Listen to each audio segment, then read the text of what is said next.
Zero Trust Networking with Aaron Palermo.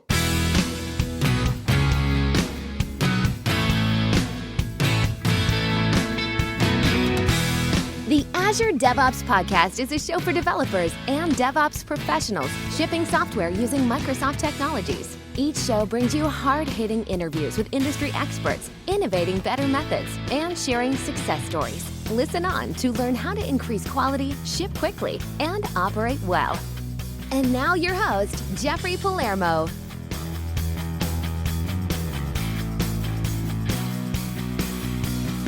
Welcome to the show. I'm Jeffrey Palermo, your host for helping you and your teams move fast, deliver quality, and to run your software with confidence in Azure, all while using everything that the .NET ecosystem has to offer.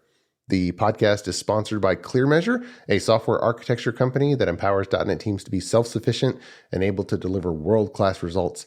They are hiring architects and .NET engineers also who'd like a path to become an architect. So you can go to clearmeasure.com/careers to get more information on that. My guest today, a repeat guest back from episode 18. And our guest is Aaron Palermo. And yes, he is my older brother, and he's a DevOps engineer, solution architect, and all-around cybersecurity expert. He works for a global cybersecurity service company, is a member of the Cloud Security Alliance, and is a co-author of the up-and-coming Software Defined Perimeter Specification version 2. And he's recently spent a year and a half overseas supporting the Army with technology, and moved back to the U.S. last year to join Appgate as a senior solutions architect. Aaron, welcome back to the show. How are you, sir? Thanks. Good to be back. Absolutely. We won't go into various recent family reunion stuff. We're going to stick with technology here. But for those who haven't gone back to episode 18 and learned about software defined perimeters, I'd recommend just going back in the archives and pulling up show 18 and doing that. But for folks who did not listen to that, or maybe haven't heard you speak, or your other podcast interviews, because in your area of this vast technology industry, you're a pretty high up expert there. Just before we get into the zero trust networking, what are the key career events that have kind of been formational and leading you to working on this type of thing? I'd say I just really enjoy networking, really enjoy cryptography. Have a background in that, have quite a bit of experience. And then this is really the merging of network, cybersecurity, cryptography, secure access. And, since last time, it's about 3 years. Zero Trust is really growing up, getting a bigger name for itself. It's not really just it might still be a buzzword, but it's got presidential attention. It's got the attention of several federal agencies, and a lot of the cybersecurity community is really adopting the concepts. Mm-hmm. Mm-hmm. Now, the audience for this podcast is mostly, almost exclusively programmers, people who are writing software. And in your past, you worked kind of serving a whole lot of programmers as you were in charge of the entire network for the computer science department for Texas A&M University. Just overall, in your observation, programmers focus on the software. What types of things have you observed that programmers don't typically gravitate towards, but they need to give some attention to in just the overall IT and security space? Man, that's a tough question. I would say external integration is probably something that developers do well, but that integration has typically been focused on integrating with other applications. What I really have seen in the past couple of years is API access, not just to applications, but also to security suites, which is outstanding. So, I've been able to use products, and with the product APIs, with other application APIs, integrate to a significantly higher extent than I was, say, 2 to 3 to 4 years ago. Because at this point, it's not go in and click a GUI or go into a command line and configure a switch. You really can extend that DevOps pipeline to infrastructure. I'm sure you've heard infrastructure as code. Mm-hmm. I'm sure you do some of that. And I think that's an area for classically people who are focused on computer science and DevOps for writing programs, where they can extend their influence into infrastructure as code, into architecture, into automation, and really being able to tie things together that they were going to have a much harder time tying together in the past. They might have to talk to a network administrator or a Windows administrator to get a change made. But as the APIs grow and they're more extensible and they're more integrated, especially with enterprise identity and service accounts and being able to store secrets securely, it's really lending itself to a lot of integration that I think they can leverage. Mm-hmm. Interesting. All right. Well, let's get into the main topic here: zero trust networking. What can you help us understand what that is for people who maybe don't really know what it is, and then what the current state of it is? Absolutely.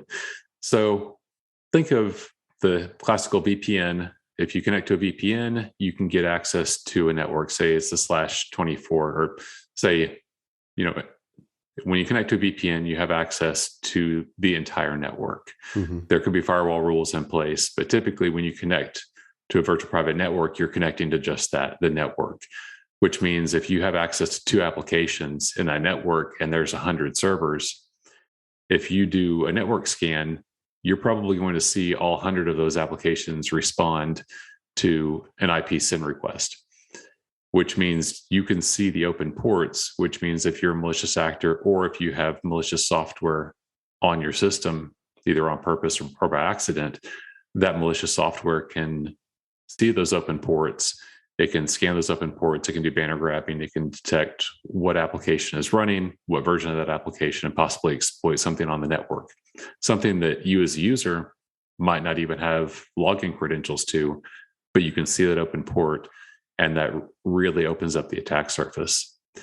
So that's the classical VPN. Zero trust network is when you connect to a zero trust network access solution, you are given pinhole access to the IPs and ports that you have permission to. So in the case of 100 servers running on the network and you have access to applications with a zero trust network access solution, you see those 2 IP addresses and the 2 ports or 1 port that you have access to on each one of those IPs. So if you do a full network scan of the entire network, you're going to see 2 IPs respond and 1 port for each of those IPs. So it's really a micro firewall per user to really limit that attack surface. Now, is this something that if you use certain products, you kind of get for free, or is this something that needs to be set up intentionally and specifically every time? This is definitely something that's intentional, and there's several different ways to do it. If you have a really mature DevOps pipeline in your cloud environment, you could do this with security groups. There's also quite a few products on the market on the zero trust network access side. There's products there, and that's usually targeted to people who want to run their own infrastructure. And then there's also cloud options. So you connect to a cloud access point, and the micro firewalls or the secure access is handled through a cloud provider. And that's attractive to some people because it is very easy. It's unattractive to other people because all of your traffic has to route through a cloud provider. So there's a little bit there's a level of trust there that you have to have in your cloud provider. And also, especially for on-site access, if you're routing all of your traffic for your on-site users out to the cloud and then back into your data center, you're essentially doubling your bandwidth, increasing your hops, increasing your latency. Mm-hmm. So there's pros and cons to each one. Okay. And so many more developers are not working in the corporate office, whether they were and just a couple of years ago, they kind of went to a remote work from home situation, or of course, there's been a lot that have been doing that for years. Should developers be thinking about zero trust just for their production environments, or should they be thinking it for their own working environments as well? I would say for all cloud environments, I would probably be an advocate for a zero trust access. If you're doing local development on your local computer, it's probably overkill. But what I've seen with the agility of being able to connect to a zero trust solution and having that integrate with, say, your Azure metadata or your AWS tags, you can, as a developer, you can get away from even worrying about IP addresses, and you can focus more on the metadata, more on the tags, and do your application discovery that way. So it takes some of the network knowledge, network administration, network overhead away from the developers. And if there's a common nomenclature for the metadata, they can focus on that, integrate that into the DevOps pipeline, and definitely gain a lot more agility. Also, if you're moving workloads from production to staging or staging to production, changing a tag, changing the metadata can automatically change your access. So if you don't want anybody touching anything in prod, you change that tag, automatically all that access is removed from the developers and it's in production. Change a different tag and it can come back to staging and grant developers access to it. So it's really the agility and the automation is what it brings to the table. Now you said two words, metadata and tag. Can you expand on in the zero trust area? What exactly are those? What do they mean, and what do they look like?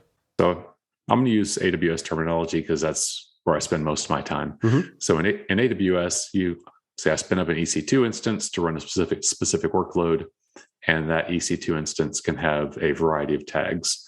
That could be, is it production? Is it development?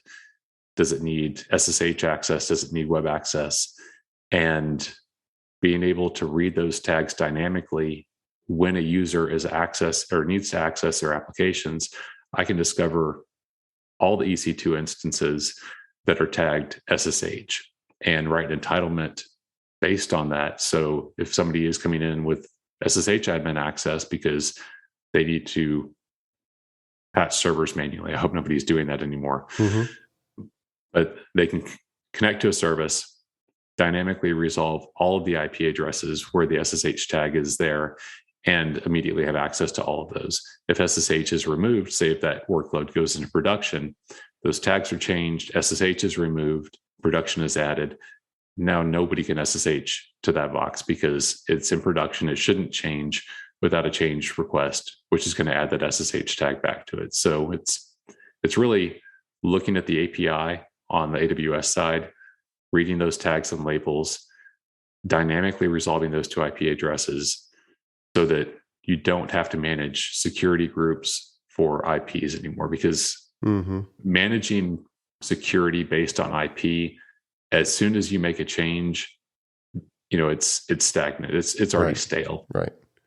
Okay. So, and yes, Azure supports tagging resources. AWS supports tagging resources. So you're saying literally just make up some certain tag. Now, aside, is there an industry standard for names of tags, or do you just have to come up with your convention? Unfortunately, there is not an industry standard. Okay. So that would depend on the business and business use case. Pending an industry standard, is there somebody who's gone through the exercise and just has published a favorite standard set of tags that someone could just adopt instead of starting at, inventing day one? Not that I've seen. Okay. No, I mean, typically, if you tag resources with SSH, that usually equates to TCP port 22. Yeah. And if you tag it with HTTP, you can assume port 80, and likewise. So you can almost tag your workloads with a tag that equates to the protocol and port number that needs to be accessed on that workload. Okay, almost like a tag, almost like using what service a resource can provide. Like this service can expose SSH. It can expose FTP or HTTPS. Right.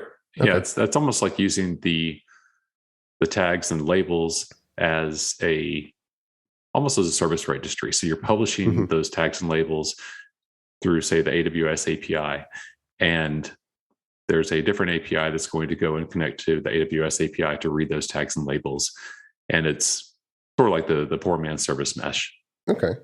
Now walk us through, you said somebody logs in, and is their user account tagged with SSH, or what bridges this dynamic process where, now they see all the things that can be, exposed via SSH? Yeah, and this hits on another core tenet of zero trust, which is enterprise identity government, enterprise identity governance. So the user, the identity, and identity federation is huge, because if you don't have that identity governance in place, then what the issues that we had 10, 20 years ago, somebody leaves the company and their account's not disabled. Well, now it's somebody comes in, they're constantly changing roles, or they're changing jobs, or they're changing within the company. How do you enforce the governance on those identities? And especially as acquisitions and mergers happen, how do you integrate all of those separate, say, Active Directory forests or different architectures that aren't Active Directory into one identity that everything can use? So we're working towards single sign-on and augmenting, in Active Directory would be expanding the schema. Now with single sign-on, it's a lot easier to add attributes into the SAML assertions that are returned. And that's where the metadata for the users comes in. So almost the same type of tagging and labeling is available inside of SAML. So I would say, rely on that, rely on more integration. One of the more compelling integrations I've seen is a ServiceNow demo where a ticket is created. ServiceNow has integration into the Zero Trust Network Access platform. It can create an entitlement for a user that says this person at the help desk is authorized to go patch these three servers. The IP address is automatically discovered. The user is already there in ServiceNow because it uses the same backend identity management system. And as long as that ticket is open, that user has SSH access. As soon as that help desk person completes their patching, closes that ticket, their access is automatically removed. So it's really about that API integration and automation. Okay. Aside from that automation, do the cloud providers already have this mechanism of automatically discovering via tags, or is there something that needs to be added to what they provide? So what I work most with is, I call it an AWS resolver. And that's something that talks to the AWS API. And the information is there in the API. It's just a matter of getting it out and using it effectively. Okay. And do you have typically go over HTTPS or command line, or both? No, all that is an HTTPS API call to the AWS API. Okay. And typically that's done with in AWS, because that's where I live. EC2, you can give an EC2 instance a role, so it's allowed to query the AWS API for very specific things. So you lock that down so that it can go out, look at the tags and labels, discover the public IP addresses on your workloads. And workloads, that it's not just other EC2 instances, that could be load balancers or Kubernetes backends also. Many thanks to our podcast sponsor, ClearMeasure. ClearMeasure is a software architecture company that empowers clients' development teams to be self-sufficient, moving fast, delivering quality, and running their systems with confidence. Whether starting a new project or developing new technologies or techniques, ClearMeasure sets up your team to deliver world-class results. Learn more at www.clearmeasure.com. ClearMeasure, empowering software delivery. There's certainly big companies that have lots of developers, and they have lots of systems engineers and ops groups that handle the production access and whatnot. But then there are probably an order of magnitude or more mid-sized, smaller companies that don't have these dedicated big ops groups. The development team, they either all or some or maybe one person has production access, and okay, they can grant somebody else access. But what's normal in these more mid-sized companies is a certain person or persons has perpetual production access to, and I'll stick with cloud, to those Azure subscriptions, AWS accounts, and whatever is in those cloud accounts. And so moving from that, what are the steps for them to move to a zero trust paradigm? First, I would say look at your team and how much you want to grow that. So I'll start with, say the really small example. Say you're a mom and pop shop. You don't even, you have your son that comes in once in a while to update your Windows box, and you don't have any IT staff. Mm-hmm. In that case, I would say look at something that's easy, something to get you started. And that's probably going to be a software as a service. So there's plenty of software as a service for zero trust network access and also secure access service edge. So those are the sort of two, I wouldn't say competing, the two complementary technologies. So if you want zero trust network access, that's connecting directly to your resources without a cloud routed model. And then the secure access service edge gives you a little bit more, say, layer 7 visibility, but everything's routed through the cloud through a different service provider. Now, is that the name of a specific product or just a category? No, those categories.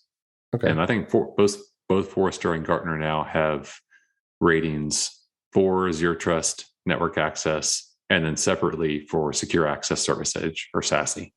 Are there a lot of them there, or do you have a favorite product? I guess I'll keep my professional or personal work biases out of this. Okay. But right. I would say, go look at the Gartner reports, go look at the Forrester reports. And, there's big players or small players. There's advantages to both. One of, say, the advantages to a massive player is, I'll drop Cisco's name. You can go pay Cisco for support anytime you want. Mm-hmm. And if you don't have IT staff in your company, or if you're a really small company, being able to leverage that support is nice. If you're a little bit larger company, but you want to work with a smaller zero trust network access company who's more agile, who's more willing to do development and product enhancements in order to achieve your goals, that's where, the availability and support from Cisco might be a hindrance, because unless you're going to pay them $2 billion, they're probably not going to do a lot of development for you and to enhance your company goals. Okay. So there's what's nice about the Forrester reports. I'm pretty sure it's Forrester, is they rank the company's maturity, the company's size, and where they fall on their capabilities and their offerings, as well as their maturity in the zero trust lifecycle. Okay. So, all right. And so that's the mom and pop. So go up from maybe 10 developers in a mid-sized company, but maybe there's one, they call him the ops guy. Yeah. And again, that depends on if you're doing primarily web-based or if you're doing web-based and database administration, virtual server administration. If everything's web-based, Google has developed a pretty outstanding model that they even use internally, which is Beyond Corp. So everything goes through a web proxy. There's a lot of layer 7 inspection that they can do there. For things that are not 100% web-based, that's where you need to look at something that does operate at the layer 3 model. So something that's easy would be a proxy-based solution like Google Beyond Corp, something that's a little bit more involved for a larger company that needs something other than a pure proxy solution would be a layer 3 solution. So zero trust network access solution, and not just a proxy solution. Okay. Your observation of just this whole field, there's a lot of methods that get adopted by the early adopters and patterns fleshed out. And then companies implement products where then it becomes normal, and very few people are educated on the method anymore because a product just kind of does it and makes it sit in the background. What's your thought on the trajectory of this? Is it going to be something where no, people need to be educated in this constantly, or do you see consolidation into products and it just fading into the background at some point? At this point, I've sort of seen a divergence in that there's one route that goes for maximum compatibility. So say if you want to ensure that anybody with a web browser can get to your product or service. Mm-hmm. That's where the proxy-based solution really comes in. But you are limited to the ports and protocols that you can connect with and service customers on. The other part that I've seen is a more enterprise solution where it's not just web-based. You do have a more focused identity governance model. And that's where the zero trust network access is coming in. So I've done a lot of work with the DoD, with the military, and I'm continuing that. And they are not going to use a cloud-routed solution. They're not going to use a proxy solution where they need to route all of their traffic through someone else's cloud. Same with really big customers, where if they lose a trade secret or if a exploit of a cloud-routed service model, if that could cause them to lose billions of dollars, they're going to look at that risk and they're going to say, it's not really worth it. I'm not going to risk losing billions. I'll pay a couple $100,000 for some really good network administrators. Yeah. That's where that divergence is taking place. And it really looks at how big is the company? What is their risk? For a mom and pop shop, what is their risk of adding more security? It adds a little bit of complexity. Yeah. But then as you get larger, what is the risk of adding that complexity and then depending on someone else as well? Sure. So and probably the biggest thing that I would point to, I think I might have mentioned this a couple of years ago, is one, moving towards single sign-on, moving away from stored passwords. So towards SAML, away from Active Directory whenever possible. It also allows much easier integration with external applications without having to expose your Active Directory to the internet. And then the second one is multi-factor authentication. So ideally, not SMS. SMS is better than nothing, but TOTP, FIDO, having those two can thwart a ton of attacks that we've seen in the past. Now, TOTP, so many apps out there. Is that just the way it is? You're gonna have half a dozen or more of those apps, or do you see that on a trend towards consolidation?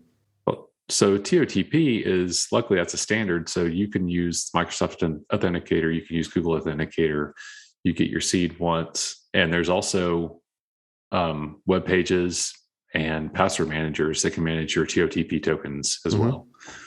So really just about the individual apps and the TOTP providers, about how, if they're going to give an option versus force their proprietary app to be used. Correct. Yeah. I mean, I know I use Google Authenticator personally, and it does get a little bit cumbersome once you have more than 20 or 30 different codes, rolling through those and being able to remember what you labeled each one. Yeah.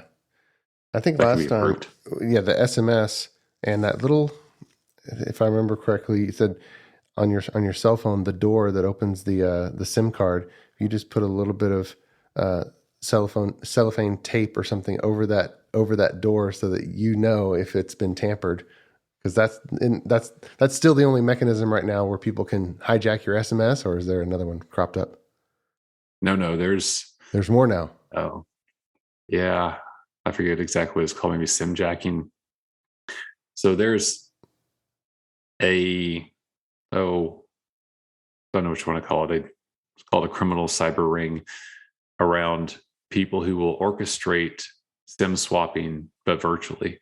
So people who will run into a T-Mobile or an AT&T store and grab the manager's iPad and run out and know how to use it so that they can do SIM swapping until that iPad gets disabled.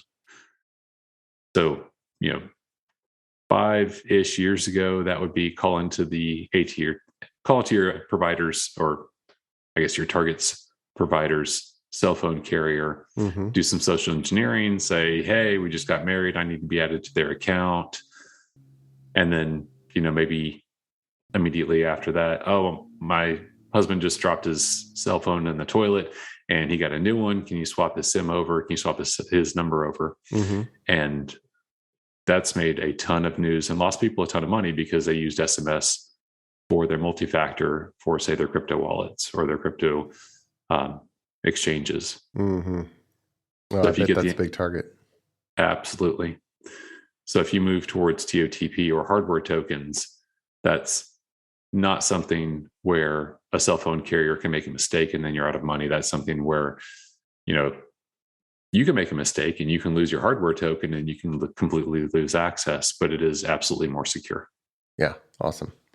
Well, hey, as we get to the end of our time here, for a lot of developers, this is all fresh information. They don't spend their days thinking about network security or the data center or tagging resources and limiting access. But for those who realize, oh shoot, I need to dive into this. I need to understand this really. Are there any go-to resources that they should just immediately go over to that you're aware of? And we'll put any links in the show notes as well. I think the big ones for the larger companies especially is look at the Executive Order 14028, which is improving the nation's cybersecurity. Also CISA, which what is that?